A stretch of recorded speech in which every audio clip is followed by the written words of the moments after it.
जगद्गुरू तुकाराम महाराज आज त्यांच्या तत्वावर छत्रपती शिवाजी महाराज यांचं नैतिक राज्य चालविलं म्हणून जगातला एकमेव नैतिक राज्य चालविणारा राजा म्हणून छत्रपती शिवाजी महाराजाला नाव लौकिक मिळालं.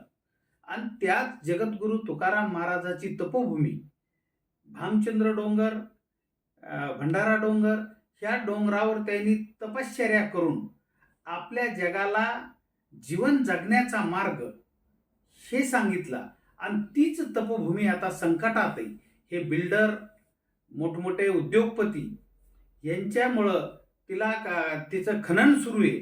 आणि ही तपोभूमी वाचविण्यासाठी, पुढल्या पिढीला ही आपण देण्यासाठी, हे वारसा राखविण्यासाठी आपल्याला ह्या तपोभूमीचं रक्षण करण्यासाठी सऱ्या वारकऱ्यांनी तिथं यावं.